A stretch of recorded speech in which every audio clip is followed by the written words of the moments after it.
Bom dia a todos.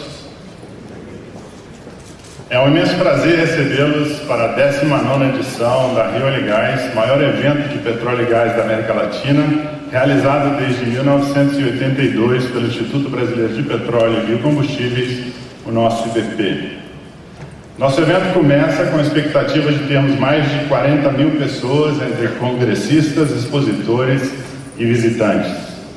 Teremos também o maior congresso da história do evento, com mais de 1000 apresentações em blocos temáticos que tratarão a exploração e produção, o downstream, gás e energia, gestão da indústria e o inédito na conferência, bloco de tecnologias digitais. Promete ser um grande destaque do evento, com discussões aprofundadas sobre a transformação da indústria 4.0. Adicionalmente, teremos 10 eventos paralelos que tratarão dos temas transversais da indústria, como a Oil & Gas Tech Week, Arena da Sustentabilidade, Arena Valor do Conhecimento, além dos fóruns específicos sobre downstream, onshore, descomissionamento, certificação e o já tradicional profissional do futuro. Teremos também mais uma edição da rodada de negócios organizada pelo Sebrae e a nossa tradicional exposição, que neste ano terá a presença de aproximadamente 400 empresas e 6 pavilhões internacionais. Juntos, produziremos 4 intensos dias de discussão entre todos os atores do setor e trataremos dos temas mais relevantes da nossa indústria, trocando experiências, buscando oportunidades e, principalmente, construindo as alternativas que nortearão nossas ações nos próximos anos. Nosso evento acontece em um momento crítico do final desse ciclo. Depois da mais longa e mais profunda crise que já vivemos, a indústria de petróleo mundial e brasileira finalmente se encontra às portas de uma nova fase de crescimento. Felizmente, esse novo momento se reflete nesse nosso evento, construindo assim a Rio Oil & Gás do início da retomada. Aliás, sejamos todos bem-vindos à nova e tão esperada retomada da indústria. Nos últimos 2 anos avançamos muito no ambiente regulatório brasileiro e, uma vez mais, fazemos aqui o reconhecimento público à contribuição do Ministério de Minas e Energia e à transformação liderada pelo ex-ministro Fernando Coelho Filho e agora comandada pelo ministro Moreira Franco, que, em conjunto com a ANP, dirigida pelo Décio Oddone, de forma extraordinária, construíram um modelo de diálogo que, em um tempo recorde, viabilizou a criação de um ambiente favorável e previsível para a indústria, atraindo novamente os olhares, mas principalmente os investimentos no nosso país. Aproveito então e discuto a renovação de alguns temas estratégicos para o nosso futuro. Vamos aos fatos. Temos as maiores reservas de óleo e gás descobertas nas últimas décadas. Temos a matriz energética mais limpa entre as principais economias mundiais. Vivemos a maior transformação que a indústria petroleira já experimentou desde a sua existência. Transformação essa causada principalmente por 2 forças impossíveis de serem ignoradas.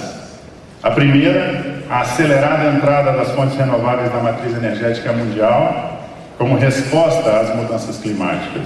A segunda, a disruptura tecnológica causada pelo shale americano, desafiando de maneira ímpar a economicidade das operações em água profunda e ultraprofunda.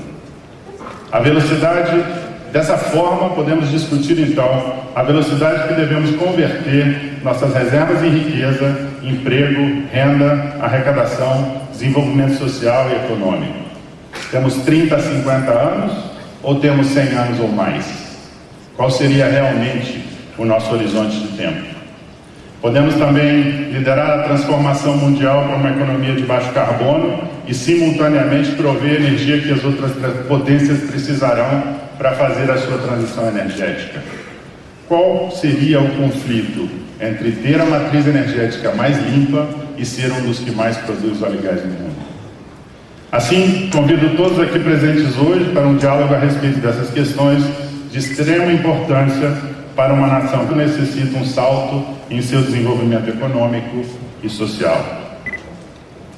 A descoberta do pré-sal nos colocou, sem dúvida nenhuma, na Premier League da indústria global. E devemos sempre pontuar que essa descoberta se deu em consequência da bravura e competência exploratória da Petrobras, que me cabe também reiterar o respeito e admiração que a Petrobras recebe em todo o mundo, comprovado através de inúmeros prêmios internacionais recebidos durante toda a sua existência. A conquista do ambiente ultraprofundo se deu também através da competência da Petrobras e seus parceiros, que com tecnologia e inovação produzem hoje no Brasil mais de 3,2 milhões de barris equivalentes por dia. Muito importante lembrar que, uma vez encontrado esse reservatório, ele não fica acessível como se tivessem barris estocados num grande pátio no Porto do Rio. São necessários de bilhões de dólares, décadas de investimento, trabalho e gestão de risco para que essa reserva seja finalmente produzida, comercializada e transformada em riqueza. Consequentemente, nossa decisão como nação passa a ser, de novo, em que velocidade queremos executar essa transformação de reserva em riqueza. Não existe uma só empresa no planeta capaz de desenvolver algo tão complexo e arriscado em isolamento. Todas as províncias de ultradeepwater no mundo são hoje desenvolvidas por meio de parcerias tecnológicas e de gestão de risco. Não é prudente limitar nossa capacidade de desenvolvimento aos limites da capacidade de investimento e gestão de uma só empresa, ainda que ela seja a mais competente do mundo. A alternativa de se desenvolver as nossas reservas mais lentamente tem um custo e um risco que precisa ser discutido com todos na sociedade. Por outro lado, 43% da matriz energética brasileira já é baseada em energias renováveis. O Brasil tem hoje não somente o potencial, mas a oportunidade de liderar o processo de transição energética, fazendo com que o setor de energia contribua para o atingimento das metas do Acordo de Paris. Temos energia hidrelétrica, eólica, solar, biomassa, gás natural e gás associado em abundância, e estes juntos provam o potencial energético extraordinário do país. O IBP defende que a energia proveniente dos combustíveis fósseis se complementa com as renováveis. Se complementam, inclusive, na garantia da oferta de energia a um preço acessível para milhões de pessoas que hoje estão isoladas do desenvolvimento ou em pobreza energética. A discussão da transição energética e da contribuição do setor de óleo e gás inclui, portanto, a possibilidade de desenvolver desenvolvimento social e elevar a qualidade de vida da máxima quantidade de pessoas. Nossa indústria tem, sem sombra de dúvidas, um papel socioeconômico fundamental. Assim, a segurança energética brasileira passa por explorarmos todas as nossas fontes de maneira competitiva, não dependendo de uma única fonte. Não por acaso, o slogan dessa Rio Óleo e Gás é energia para transformar, e o lema da conferência é transformando desafios em oportunidades. Precisamos mostrar claramente o impacto positivo da indústria de óleo e gás na economia brasileira, hoje e no futuro. O desenvolvimento dessas reservas gera investimento, emprego, renda, tecnologia, inovação e qualidade de vida. O setor está em primeiro lugar na arrecadação de impostos federais comparado às outras indústrias. Nos últimos 10 anos, o Brasil recolheu 1,4 trilhões de reais em tributos e participações governamentais oriundos da indústria de óleo e gás. A arrecadação potencial até 2054 é de 6 trilhões de reais. Ou seja, o saneamento de aproximadamente um déficit fiscal de 167 bilhões de reais por ano, sem necessidade de aumento de impostos. Atualmente, o setor gera mais de 400 mil empregos, diretos e indiretos no Brasil, e até 2022 esperamos dobrar esse número para 800 mil empregos. Em um cenário otimista, o Brasil possui potencial para produzir 6,3 milhões de barris de petróleo até 2030. Somos uma indústria com energia para ajudar a mudar o país para melhor. Em resumo, vivemos um momento de transformação que, segundo alguns especialistas, será ainda maior que a causada pela Revolução Industrial. A eletrificação do transporte deixou há muito tempo de ser um pequeno nicho de ficção científica. Os acordos de clima mobilizam lideranças globais como nunca antes. Já não discutimos mais peak oil, discutimos sim peak demand. Existe risco real e incontestável em deixar petróleo estocado na subsuperfície. E faz-se necessária a discussão da alternativa de produzir essas riquezas de forma correta, com planejamento e gestão, investindo a riqueza na sociedade a todo custo, evitando a famosa doença holandesa. Agora que avançamos, não deveríamos retroceder. O Brasil provou para o mundo ser competitivo, mesmo em um cenário desafiador. O desafio agora é buscar equilíbrio para a próxima década.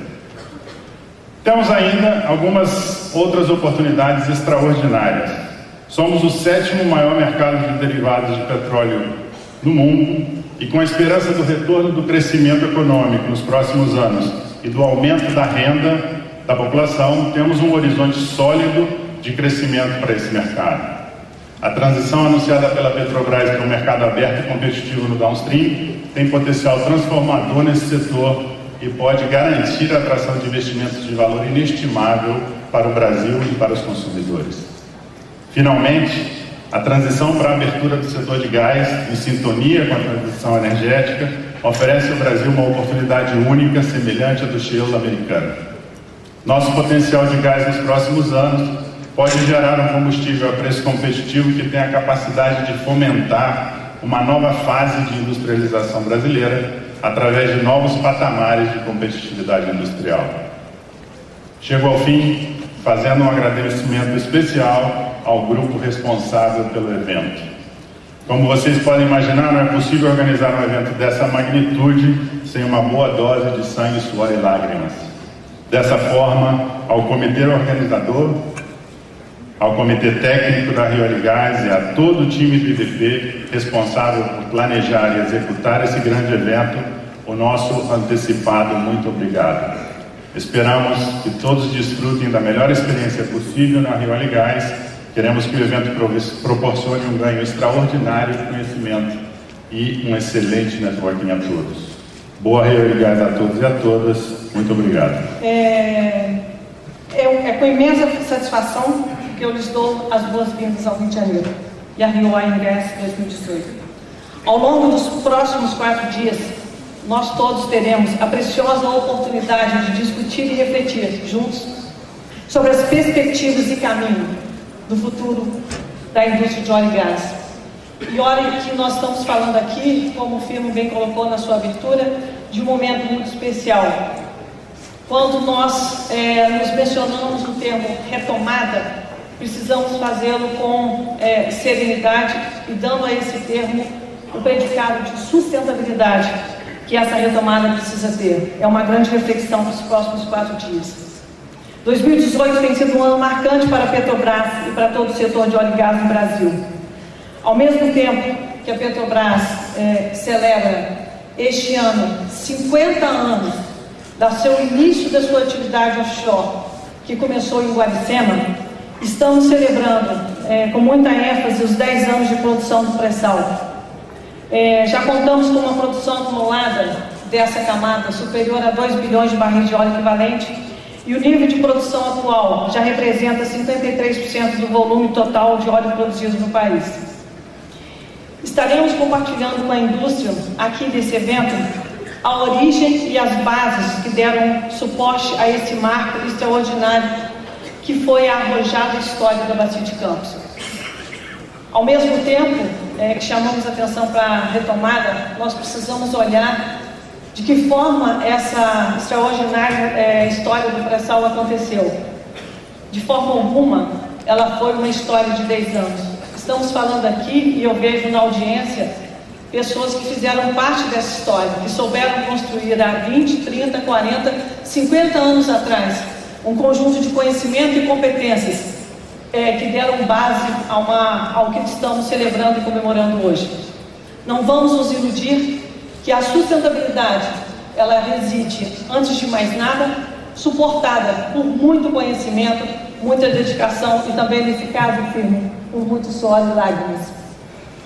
Nessa trajetória, contamos com parceiros de toda ordem, de negócios, institucionais, regulatórios, tecnológicos, alguns novos, outros históricos.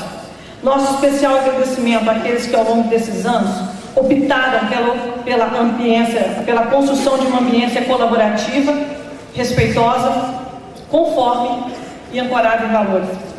O aprendizado, as inovações e as melhorias que conseguimos quando pensamos e trabalhamos juntos reforça a minha convicção de o compartilhamento é o valor do futuro.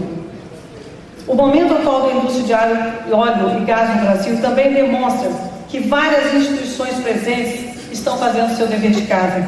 Temos várias delas representadas aqui na mesa de abertura e outras na audiência, que se dedicaram com zelo e afinco para a promoção de um ambiente de negócios seguro, atrativo e competitivo. Se algumas celebrações estão sendo feitas neste evento, muito se deve a esses avanços. Tenho a convicção de que nenhuma dessas instituições se desviará desse norte, pois é a consistência das ações de cada um de nós que irá contar, no futuro, como foi essa história da retomada. As discussões sobre o mercado de gás no Brasil, por exemplo, serão um teste dessa consistência. E por falar em futuro, quero lembrar que cada vez mais, além dos desafios tradicionais do nosso negócio, temos que pensar em nossos desafios trazidos por uma sociedade em rápida transformação, com maior preocupação ambiental, de inclusão social e novas formas de consumo. Um grande número de painéis nesse evento, com temas relacionados com a transformação digital, mostra que estamos engajados em sermos protagonistas dessa revolução tecnológica que impacta nossos processos e negócios. A tecnologia está aí para ser usada a nosso favor para nos ajudar a operar uma indústria ainda mais segura, ainda mais ambientalmente responsável e eficiente. Fico pessoalmente feliz ao ver painéis se propondo a discutir temas tão contemporâneos e fundamentais como a diversidade de gênero. Somos uma indústria centenária, mas que sabe que se precisa evoluir e se reinventar. E a diversidade é um desses temas, cujo debate precisa ser aprofundado e ampliado, sob o risco de estarmos deixando de agregar muito valor à nossa empresa, às nossas empresas e à sociedade. A Petrobras, por exemplo, tem como aspiração aumentar em 40% a participação de mulheres em cargos de liderança até 2025. São raras as oportunidades que temos de estarmos tão próximos a profissionais tão talentosos.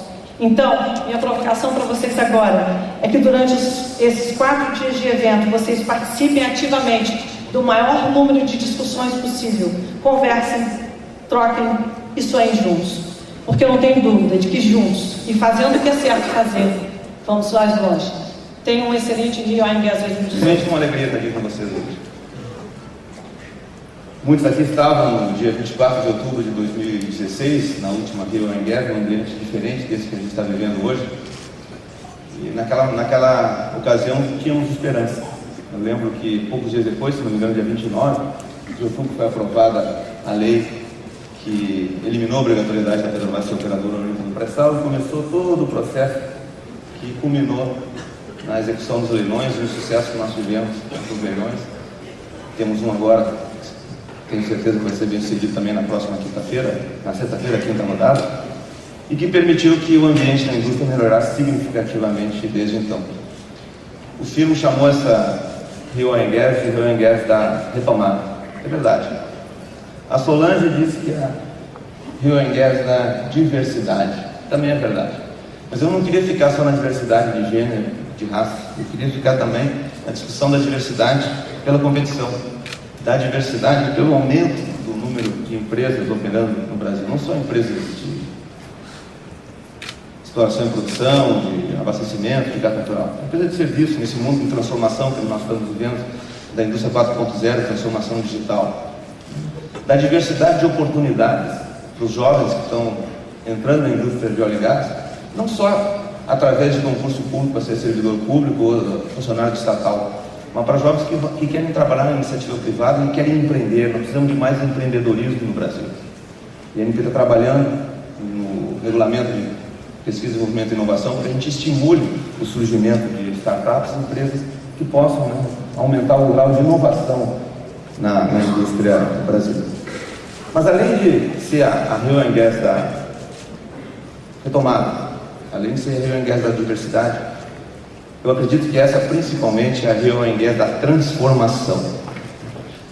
Não é a primeira vez que eu falo isso, mas a transformação que nós estamos vivendo é maior que a nossa indústria já sofreu desde os anos 50, quando a Petrobras foi criada.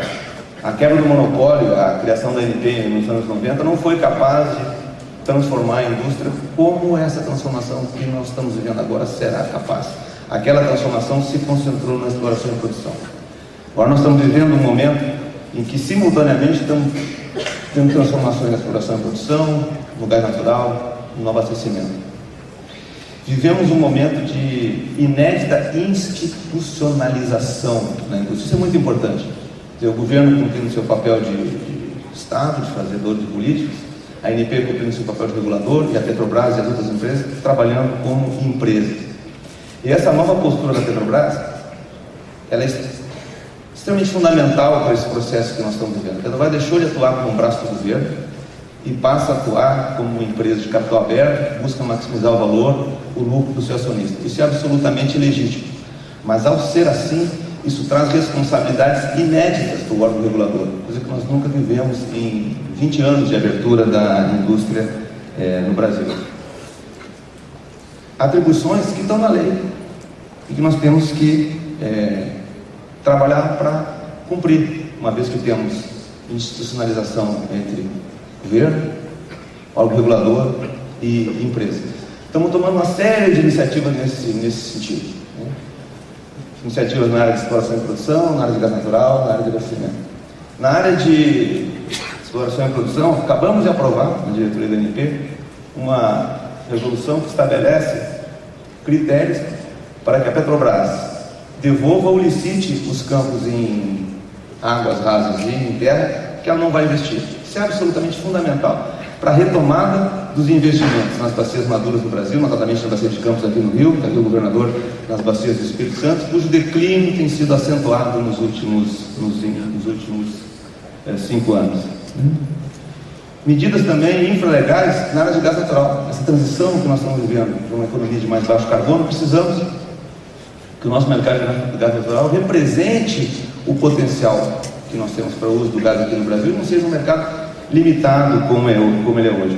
Então, para isso, abrimos consultas públicas para discutir questões como a independência do transportador, o acesso à infraestrutura, o mecanismo de gas release, a transparência nas negociações entre partes relacionadas, a uniformização da regulação entre os Estados e a União, a substituição dos volumes de gás natural importado GNL por gás doméstico, para estimular a produção de gás, especialmente no pré-sal. Da mesma maneira, estamos adotando medidas no abastecimento. Precisamos criar condições para que o mercado funcione. Durante mais de 60 anos, nós sistematicamente desrespeitamos as regras de mercado. E o preço sempre veio. E se continuarmos desrespeitando as regras de mercado, o preço continuará vindo. Está na hora de deixar o mercado funcionar no Brasil. Mas funcionar com competição, funcionar com transparência. Todo mundo gosta de competição e transparência, quando a gente fala. Mas muitos gostam de competição e transparência para os outros. Nós, como reguladores, precisamos ter coragem de buscar a transparência e a competição, porque isso, primeiro, está na lei, e segundo, é bom para a sociedade e para o consumidor. E é bom para as empresas também, embora muitos não vejam esse benefício no curto prazo. Nós só vamos conseguir criar a indústria que nós queremos no Brasil, com investimento, com redução de importação, com a atração de empresas para colocar recursos aqui, se a indústria atuar com legitimidade perante a sociedade. Acabamos de ver no episódio da greve dos caminhoneiros uma reação que a sociedade pode ter contra uma política de preço. Então, transparência, competição, pode doer no primeiro momento, pode contrariar interesse de curto prazo, eu sei que contraria, mas no longo prazo não tem outra solução para que essa indústria tenha legitimidade perante a sociedade. Então, na área de abastecimento, continuamos trabalhando intensivamente para que isso aconteça. Nós já, do ponto de vista da ANP, já oficiamos o CAD sobre a existência, no nosso entendimento, de um monopólio de fato no refino que precisa ser avaliado do ponto de vista do órgão de defesa da competição no Brasil. Estamos discutindo, já foi feita a consulta pública, sobre uma resolução sobre a transparência na formação e na divulgação dos preços. Também sobre a tutela regulatória da fidelidade à bandeira, nada contra a fidelidade à bandeira, mas sim contra A discussão é contra o Estado tutelar contratos entre privados. Também estamos discutindo possibilidade de verticalização na área de combustíveis, tanto etanol quanto derivados de petróleo. E tudo isso são consultas públicas, transparentes, em que nós buscamos, discutindo com a sociedade, encontrar a melhor solução para que essa indústria seja bem aceita, tenha legitimidade e possa prosperar junto com o Brasil. Decisões que estão sendo colocadas não são obrigatórias, como eu ouço algumas pessoas falar, são facultativas. Nós buscamos eliminar barreiras e aumentar a competição e facilitar a introdução da inovação nessa nossa economia, algo que é tão necessário num país que tão pouco tem utilizado inovação e que tem universidades que têm ojeriza a vincular a pesquisa com o mercado. Precisamos mudar isso. Mas é difícil, num país em que nós não temos consensos básicos, consensos como qual o papel do Estado, e que a cada 4 anos ficamos discutindo se vamos avançar mais no capitalismo ou vamos voltar para pensar num socialismo. Precisamos fazer as escolhas certas. E na nossa indústria, o filme já comentou, mas eu vejo 2 grandes escolhas que a gente tem que tomar. A primeira delas é o ritmo da exploração das reservas. Já foi comentado aqui, não vou explorar muito, mas no mundo que já fez a escolha por uma economia de mais baixo carbono, num mundo em que o petróleo caminha para a obsolescência, um país que não conseguiu ainda sequer conhecer o seu potencial de produção de petróleo e gás.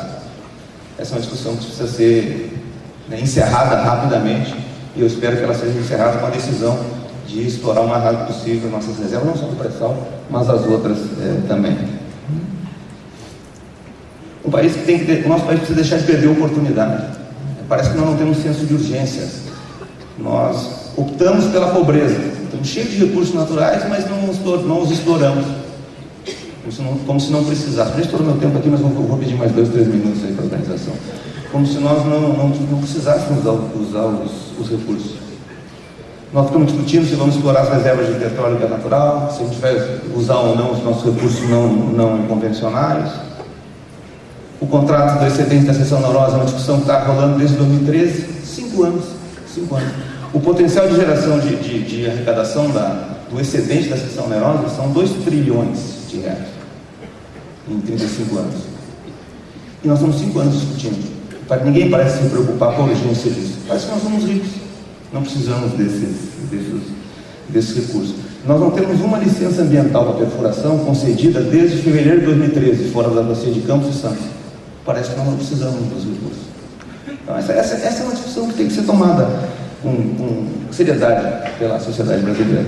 A outra discussão importante é o papel da Petrobras. Nós precisamos trazer muitas empresas, eu fico feliz de ver aqui muitas empresas hoje nesse evento, para investir no Brasil.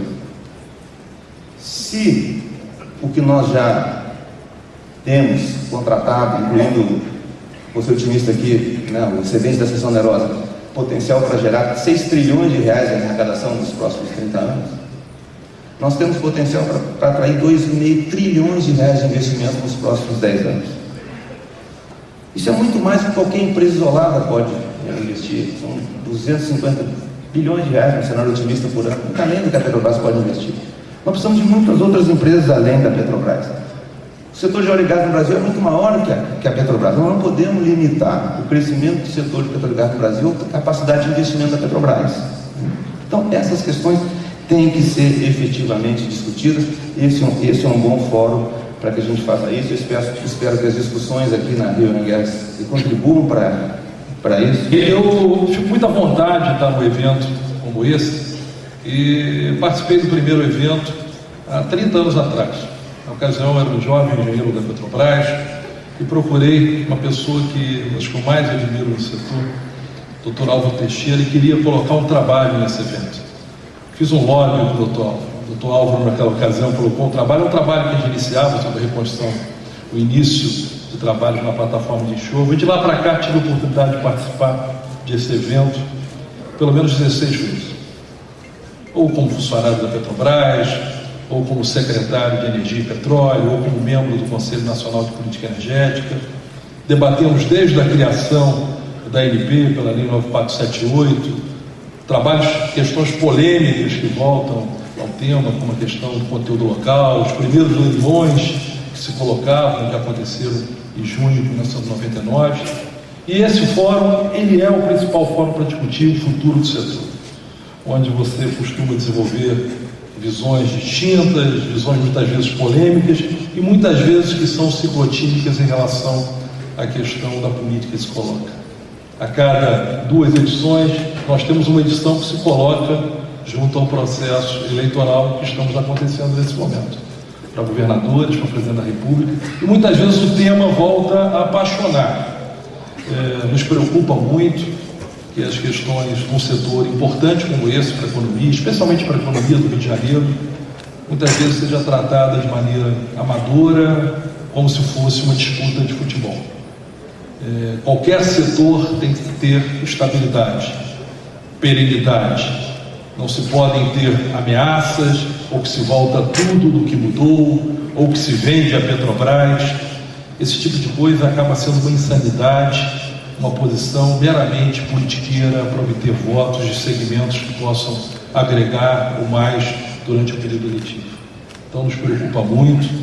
Acho que o setor, logicamente, tem processos de melhoria contínua, de aperfeiçoamento. Eu acho que a questão ambiental, cada vez mais, da redução da emissão de carbono, da sustentabilidade, são pautas futuras importantes. A questão de como viabilizar cada vez mais a produção, incrementar de maneira sustentável, não só para as empresas, mas para aqueles que recebem participações dos campos maduros, é um desafio importante. A questão de como a matriz do gás natural realmente venha se inserir de fato dentro da economia e não somente grandes consumidores, e como beneficiar a indústria local. A questão que começa a surgir nesse momento, que tem a ver muito com a questão que é o descomissionamento das plataformas, especialmente que vão sair da indústria offshore, e outros assuntos que nós devemos aperfeiçoar, que é a questão do conteúdo local. Conteúdo local não podemos pensar em extremos.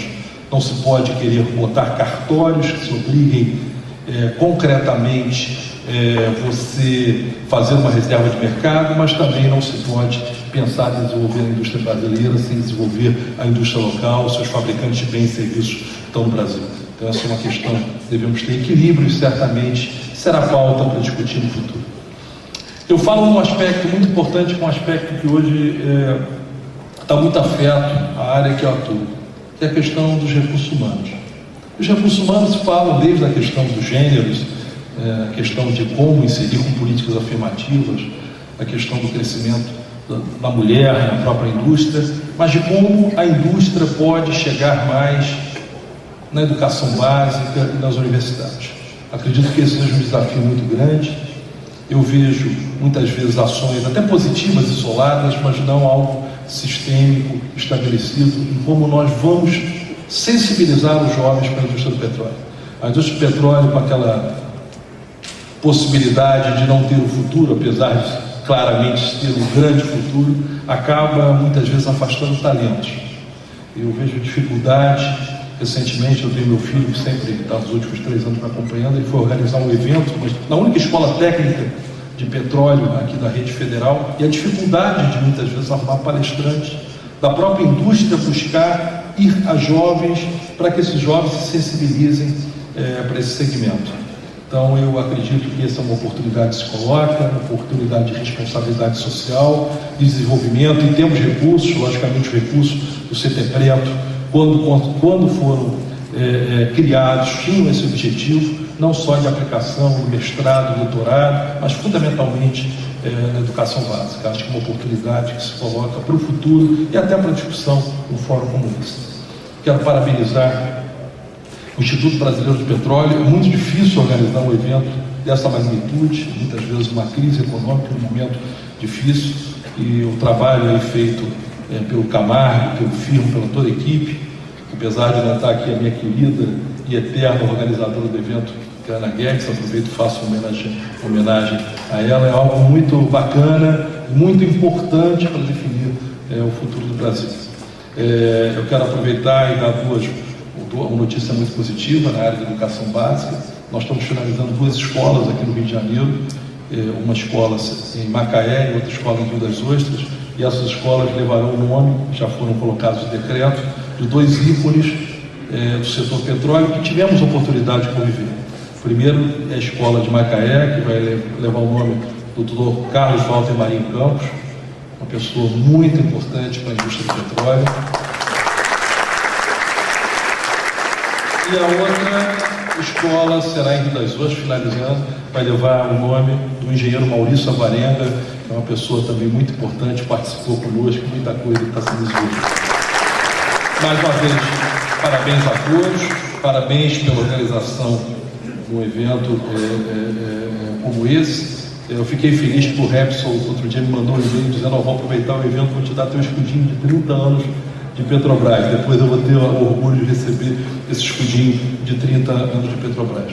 E por último, desejar sucesso, desejar um Brasil equilibrado para o futuro, para que esse segmento possa se desenvolver cada vez mais, gerando emprego, riqueza e produção de petróleo. E mais do que nunca, para uns ou outros que querem efetivamente, de alguma forma, vender a Petrobras, acho que isso é algo que a sociedade não espera que aconteça, independente de quem venha ganhar, que venha refletir em relação a isso, que a Petrobras, com todos os problemas que tiveram, com todas as práticas indevidas que aconteceram, que agora está corrigindo com novas técnicas de compliance, mas que continue sendo um patrimônio de orgulho do povo brasileiro e desenvolvendo sua política pública. Muito obrigado.